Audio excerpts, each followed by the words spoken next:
Hey guys, thanks for tapping on this video. My name's Landon here with Pastor Lynn. Hey. Welcome to Pastor Chat.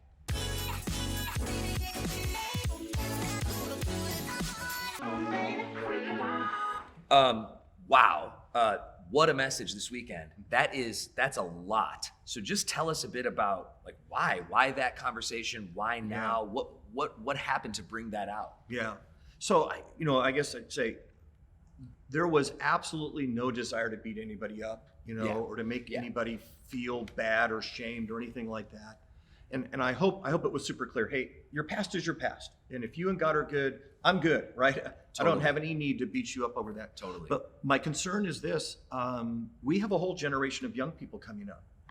And if the church is silent about this topic, if we don't help them think it through and navigate it, how many mistakes do they make? How many decisions do they do on this topic of abortion that they look back later in life and go, hey, I took my firstborn and my firstborn's not even here on earth. Wow.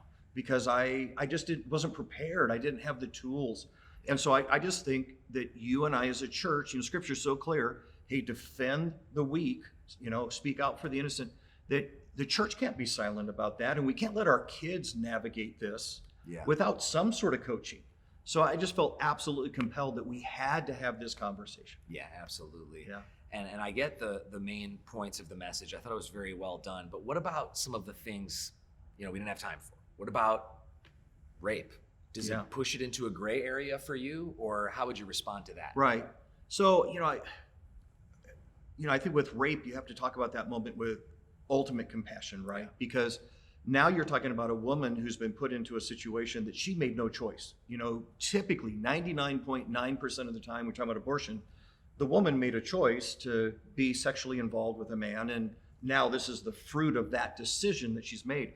When you get to rape, she's living on the, hey, I'm completely innocent. I didn't do anything to bring this about to me, and yet she's put in a horrible, horrible situation. Yeah. And so I would say in that moment, you have to address it with just absolute compassion. The flip side of that I would say to her as we were processing together is to say, look, I get it. And I get that carrying this child is probably going to bring lots of sadness, right, to you as you do it. But what we don't do is we don't punish the innocent for the behavior of their fathers. That's right. I mean, think about this.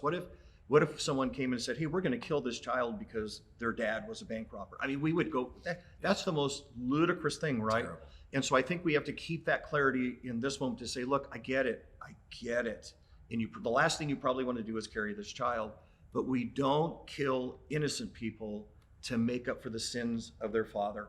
So would you consider carrying this child? Give it up for adoption. Do you realize how many Christian homes there are out there begging for the opportunity, women who can't have children? That's right. And you would literally bless their lives if you would carry this child and then say, hey, I'm going to make sure it gets to a really cool Christian home. Absolutely. And God might actually use that horribly dark moment for you to bless somebody else. Yeah, and wow. What if we could redeem it that way?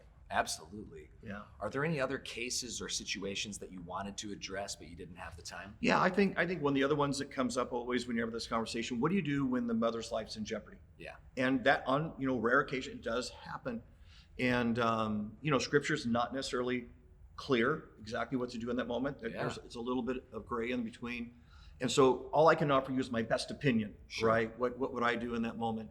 And where I land is this, that when my life is in jeopardy, for me to respond in that moment is never considered immoral or criminal, right? So I get it. I get that child is innocent and the child didn't mean to put their mother's life in jeopardy. But I would think about it this way. What if somebody who was mentally unstable attacked you? They didn't mean to do that, right? They're not in their right mind. Sure. And yet nobody would hold you accountable if you defended your life, ended up having to take a life to defend your own. And I just think that applies in this situation. If a mother's life is truly in jeopardy, I surely would never criticize or throw a rock or think anything differently if the decision was. Matter of fact, I'm just going to tell you, I would make that decision. For my wife, I would say, hey, we're going to end this pregnancy. I'm not going to let my wife's life be in jeopardy. I'm going to stand for her. Yeah. And I would do that in a moment. I think a lot of people will appreciate, that are watching you being willing to address those really tough situations. And so lots of Christians really care about this. Other people are at different places in their thoughts. How do we as Christians respond? What do we do when this message has hit us in the heart? Right. I think the verse that we started the whole conversation with, it just said, hey, defend the weak, and speak out for those who are helpless. I think we're compelled to do that. I think not doing that, there's sins of commission, there's sins that you do, but there's sins of omission, right? Yeah. And I think as the church, as Christ followers, for us to fail to step up and say and do something is wrong.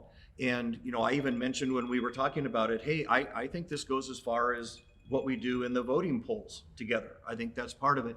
And I'm not trying to be political. I'm not. But the problem is that politicians have intruded into a spiritual conversation, a spiritual issue. And at that point, then they're basically saying, hey, we're going to do this, and we're going to take your tax dollars to fund it. At that point, then you and I, as Christ followers, have to push back and say, no, you're not going to make spiritual decisions and call them politics. And we're going to stand in to say, that's wrong. And our vote is going to reflect that it's wrong. And you just have to, right? It's a spiritual issue. It's not a political issue. It's a spiritual issue that you and I as Christ followers have to stand on. Absolutely. I think that's really good. I think that's going to help a lot of people. Thank you guys for watching. If this video has helped you, if the sermon this weekend helped you, give us a thumbs up, give us a comment. We'd love to engage with you in that way. And thanks for joining us on the Cornerstone YouTube channel, and we'll see you here soon.